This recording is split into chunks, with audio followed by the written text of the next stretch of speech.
Thanks, everybody. Welcome to Build. I'm your host, Ricky Kemmler. Our next guest is the star of the stylish, gritty, and violent new show from the rough and tumble cult showrunner Kurt Sutter.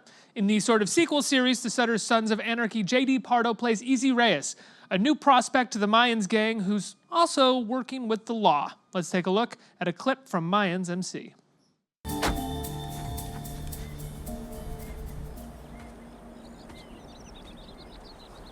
I apologize for the suddenness of my request. It must be important. It is, for both of us, and the person we have in common. The hospital.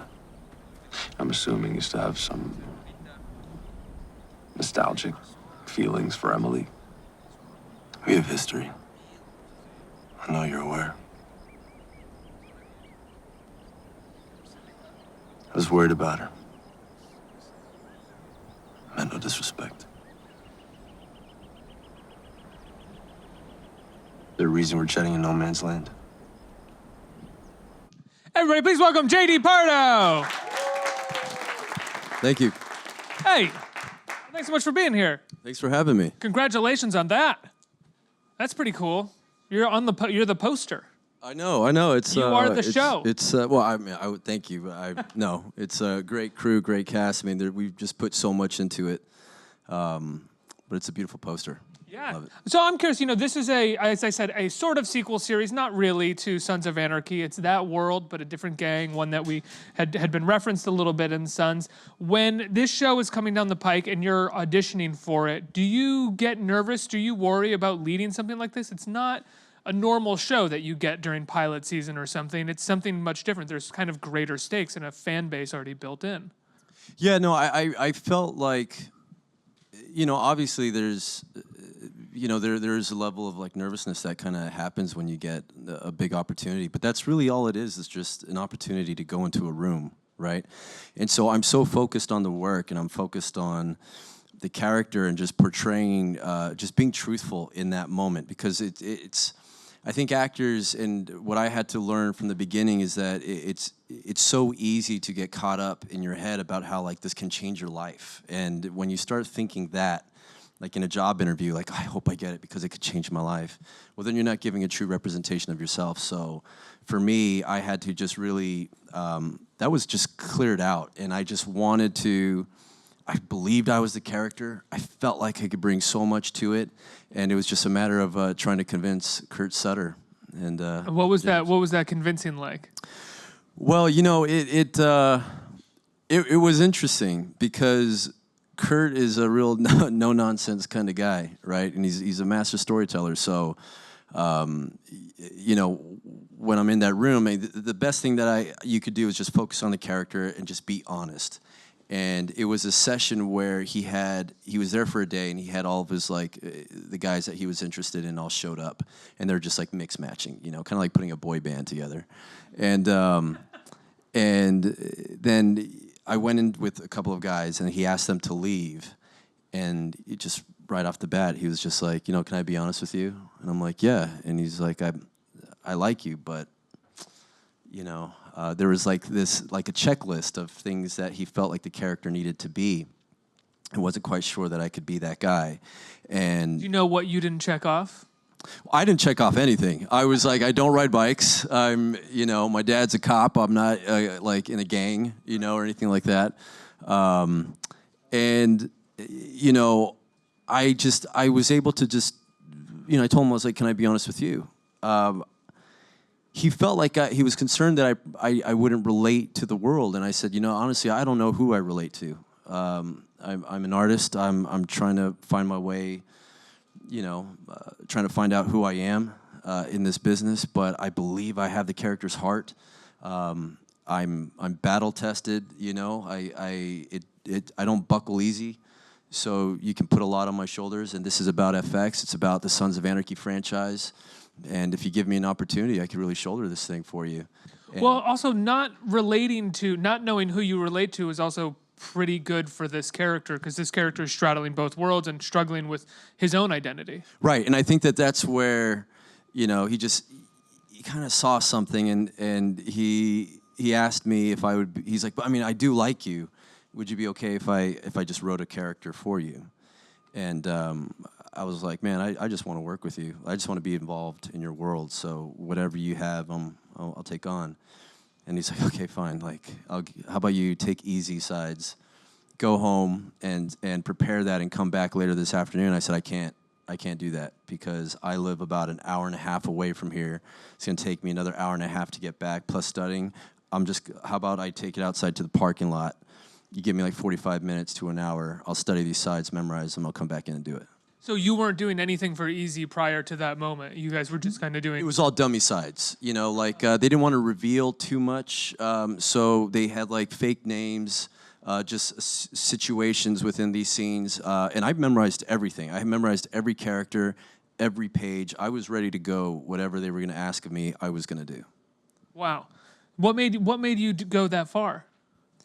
I wanted it. And that, again, it's going back to that place, right, of not getting so much into a point where you hold yourself back because you're thinking about all the things that it's going to do for you, like in changing your life, right? But you got to want it. Like, I wanted it. I've always believed in working hard enough to be the best actor or best whoever in the room. That is what is going to help you stand out. Even if you're not right for it, it's going to lead somewhere else. So that's what I was focusing on, and I wanted it. It was something that my management and I talked about. They asked me if I was willing to go in this like mixed match section, and kind of asking me in a way of would that be okay with you? And I was just like, yeah, you just send me in there. You let me do what I'm meant to do, and I believed it. I believed in it. You know what I mean? Yeah. Did you feel like you got along with Kurt Sutter right away, or was that something that you weren't even trying to do? You know, my father was a Marine for over 30 years and a cop for over 30 years, so he's a no-nonsense guy. It's very clear, right? And it's same with Kurt, so I appreciate that honesty. I don't buckle with that. It's not going to intimidate me. So I just felt like, he was honest, I was honest. We respected each other as men, and I knew what he wanted from me and what he needed for the character, and he trusted me to give that and not waste his time. So that's how, after I came back in, we worked probably for like 45 minutes in that room, and I just I went back to my car and I cried, yeah. So did he tell you that you got it after? No. That? No. So No. You just thought that you read really well after the 45 minutes? It wasn't even that. It was just that, it was like a moment that you are given that you recognize, like, I have this moment. They're saying, okay, the stage is yours, do it. And I poured everything out in the most honest way. There was nothing that was held back. I let it go, like the Frozen song. I just let it go. And did you drop that with Kurt? Was that your yeah, I sang for Kurt, him Mr. too. Sutter, I'm just gonna let it go, I'm like let it Frozen. go, Kurt. But it was, and we worked it in such a way that I had gotten to a point in my career where it's so hard to make a living as an actor, and I mean even as an artist. And you want two things: you want to be recognized for your work, and you want to be able to make a living doing what you love to do. And it had gotten to a point where the auditions it was just, they weren't coming as much as I wanted them to come. I wasn't really getting the parts that I wanted to. Diversity had started really taking its effect, which kind of oddly enough, threw me out of a lot of roles because I'm not Mexican. So that was an issue with a lot of the casting because, we're in Los Angeles, and a lot of the Latino roles are like just, they're presumed to be Mexican roles. And if you're not Mexican, well, thank you for your work, but it's not authentic. So there was a lot that I started to face, and I'd come to a place where I had to really start thinking about my life and start thinking about, I love what I do. I love acting, but I think as a man, and even as a human being, you want something to show for what you're doing. And at that point, I was just like, this might be kind of like my last crack at it with that pilot season. And so when I left it all there in the room in the most honest way possible, being given that opportunity, I mean, I went to my car and I cried. Like I was empty. I emptied myself out there, and it felt great. It was like, you know, not like a swan song, but you know what I mean? Like it was just a moment where there was just nothing left to give. It was just great. And you had potentially been pent up for so long and not had the chance to sort of have a moment like that. Be given the stage. Yeah, absolutely. I think that's what it was. That's perfect. That's the best way to describe it. I was so pent up. I always believed in myself. I always wanted that opportunity. I was finally given an opportunity to be an honest artist, portray the character, nothing more, nothing less, just be, and I did it. I did it. You said that one of the things that you said to Kurt was, "I've been battle tested." What does that mean in your estimation? Well, you know, I've been around the block a few times. I've experienced a great series like Revolution. You know, that was a monster when it came out, and then it just kind of, you know, after the second season, just kind of went down, you know, and then in doing Twilight and working with Bill Condon, fabulous director, and then that experience and that relationship with Bill leading me on to an opportunity to play opposite Dwayne Johnson in Snitch, and then doing a movie like The Burning Plane with Guillermo Arriaga and a very young Jennifer Lawrence, and even to the portrayal of Gwen in A Girl Like Me. You know, I felt like all of those were all very challenging parts. You know, there's nothing that's been easy about my journey in this business. You know, I don't have any family that's in the business. No one could tell me, like my dad or my mother, nobody in my family could sit me down and say, "Hey, this is how you do it." It's the hardest thing, right? Yeah. You feel like completely lost, and there's no one to be like, no, this is the path, and this is where you go. You're just like, I'm just swimming in the deep end. I'm barely swimming here. You know, it's like you want to be a doctor, you want to be a lawyer. Well, there's a path to that. You know that path. For actors, you know, you can go to an acting school. It's not going to guarantee you an audition. It's not going to guarantee you a job. You can be great. It doesn't matter. You know, there are people out there who really don't study, and they just, for whatever reason, the camera just looks at them and it works, and people catch on to it, and then they have a, you know, beautiful career. They skyrocket. So it's been about surviving and finding my own way and falling down and picking myself up, and you know, that just seemed to be like the routine. So I just felt like I knew it was a monster franchise.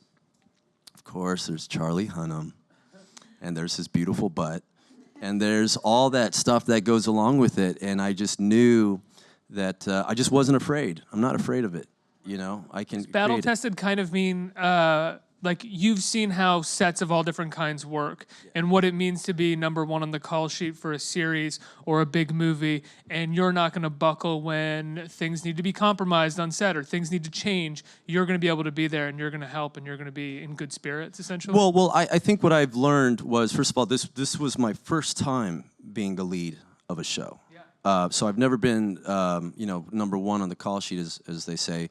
You've seen, yeah. But I've seen others, and I've always, that's one thing that has always moved me forward, is just asking questions, not being afraid to ask questions. You know, I would go into studios and be waiting for an audition and ask them if they had something to eat. You know, like, do you have something to eat? I'm hungry. Like, they're like, yeah, the kitchen's down here. You know, I mean, you just ask questions, and so, you know, asking Dwayne Johnson, how do you work out? How do you work out and do the role? You know, how do you... What was his answer? He's like, I wake up at 3, I work out for 4 hours. Pretty much, and you just eat. Yeah. You eat. He was like, I don't care if the food... He's like, you think this machine can survive if I didn't dump all this food into it? Like, I will eat it cold. I will eat it raw. I will eat it without forks or anything. My hand's dirty. It's going down. It's going down. I'm eating it, getting those calories in. So there's that, you know, and understanding. I had a great moment with Jon Favreau on the pilot of Revolution, where he told me, we were talking about being number one on a call sheet, being the lead, and he was saying, you know, you're not the lead just because you're the best actor. there's a responsibility of that. It's about the crew. It's not about you. You know, it's about breathing life into people. Everybody there has a job. And if you see somebody having a bad day, it is your job as the lead to go up to them and breathe life into them. Talk to them, see what's going on in their family, see what's going on in their day. That will lift up their spirits, and it'll make the work atmosphere a better place, and therefore it'll support you and make you a better actor. And I thought that was so beautiful. So I had that. I put the work first, because if the work isn't there, then it's all going to fall apart, and they'll just get somebody else to do it. And this was truly a time, too, where I felt like I needed to, there was no one that I needed to prove it to other than myself, right? Like, FX gave me this opportunity. They took a risk on me. They believed in me to lead the series. So for me, it was, and being around those great guys, those great artists who all have had incredible lives, it wasn't about talking. It was about action. Now for the fun stuff. Did you have to learn how to ride the bike and everything? And how did that go? Yeah, they sent me to Harley school for a weekend, and so we, you do like the written test, like for the first half of the morning. It's like Saturday, Sunday. You do the written test the first half of the day, and then you go outside and you start applying, what you're learning in the classroom. And then at the end of the day, you do, and the Sunday you do a test, and. That's all it takes to get a motorcycle license? No, that's a permit. Oh, okay. And then you have to go to the DMV, Department of Motor Vehicles, and you have to take a written test. But if you pass at Harley school, then you don't have to take the physical test anymore. So, do you ride now on your own, or do you just ride for the show? I'm still waiting. Yeah, no, I'm looking. I want to get a bike. My manager and I, we keep talking about that. Were you nervous about getting on a motorcycle? At first, yeah, I was nervous about it, to be honest with you, because you're on this thing, and it's just like the second it starts, you're like, I could kill myself. Well, I find them terrifying. Yeah. you just a moped. You want to know when it's like, how do I stop? How do I stop this machine from going so that it's not like a wall stopping me from? And then you're worrying about dropping it, but once you've dropped it, it's. Did you drop it? I dropped it. I dropped it the first day of filming. I was very cocky because it was just coming too easy. And, we're doing the scene, and I'm going down and splitting camera. I'm like in fourth gear and just ripping up this road. And all of us, I go to do a U-turn to go back to one, and the lip of my front tire kind of hits loose gravel. And the weight of the bike I just felt air underneath me. And I just... my reaction was just to toss it back the other way, and we went over. But it's embarrassing, but you pick yourself up. And are the other guys big riders, and they all kind of had a good laugh? No. I mean, it was luckily for me. I've dropped it twice on set. The second time was we had to do this stunt where they wanted me to like skid on the bike. And I have a stunt guy who'll do that for me. But they told me don't do it, and I said okay. Well, they'll just like, we'll ride you up slowly, we'll park the bike, we'll move it. And right before they said action, I'm looking around, and I just see that we have a medic. When am I ever going to try to skid with a motorcycle? So this is the opportunity I have to just try to see if I can nail this stunt. And I dropped it. I went to skid, I dropped it. But the stunt guy comes like, nice try, kid. He's like, actually the stunt coordinator, we're making a bet whether or not you were gonna try it, and I said, yeah, he's gonna try it, and but we've all a couple of guys ride. They've been riding for years, and we had a group of us that all did Harley school together. So we're all like learning at the same time, same pace. But we knew, look, motivated by fear, right? Sons of Anarchy. Great fans, huge franchise. We don't want to be fake here. We wanted everything to be real, so we ride. Right. There's a lot of storylines in the show. Sutter juggles a lot of storylines, I feel like, per episode. Do you have trouble keeping up at all? Do you follow the other storylines in the scripts, or do you stick to kind of like what's going on with Easy? No, I will stick to Easy, but just as a whole, I like to know what's going on, and because he does do that, right? Like everything bleeds into the next, so I want to see like how every storyline is being affected But They all come together at a certain point, and sometimes they all kind of touch. But yeah, they're it's like this thing where it's like, whoa, oh, okay, now that's from that character. Yeah, exactly. So you got to stay on your toes, and you got to be, when we get those scripts, we're all, calling each other like within an hour, like, oh my God, what do you think about that? I can't believe that. Oh man, or Clayton will call me up, dude, we're gonna fight. I'm like, yeah, we're gonna fight. You better be ready. Let's get some questions from our audience. Who's the question? Hi. I was wondering what your biggest takeaway, your biggest lesson from doing this show has been. My biggest lesson, I think, is that the work never stops. I think that we get to a point where I'll just speak for myself, that I got to a point where it was such a relief to get this job and this opportunity, and it's almost like you want to say, a part of you wants to be like, yeah, I made it, I did it, and now I could take a break. And I find that you work harder, because you want it to be great, and then on top of that, well, now we have second season, So Congrats. Thank you. Yeah. So thank you. So the work never stops. It's how do I make it better? And then more people want your time, and there's a responsibility to the show. And look, I'm doing publicity for the show, but it's not just for me. It's I'm representing the cast. I'm representing the Mayans. So the work never stops. That's the lesson for me. JD, you said that your father was a Marine and a police officer, right? And that you didn't really have any family connection to the industry. So how did this start for you? What made you want to be an actor? As a kid, long story short, as a kid being taken to the movie theaters, I just saw what was on there, and I was just transported into that world, and I didn't know what that was. I just said, I want to do that. And I didn't know how to get from Panorama City to that. It's like foreign.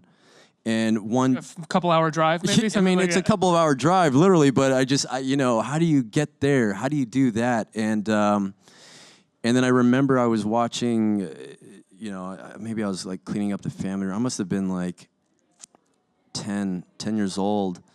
And I was always just into movies and just fascinated with it. And then I see this guy across our street, and he's moving. They're moving into the house. And there's a Three Musketeers commercial on TV. And I see that guy on the TV. And so I dropped everything, and I just run right out to him, and I just go are you on TV? And he's like, yeah. I was like, you do TV? And he's like, yeah, I'm an actor, I do TV. And I'm like, thank you. And I run back, and I was like, it can be done. If he can do it, You're real I know people. I can do it. You're real.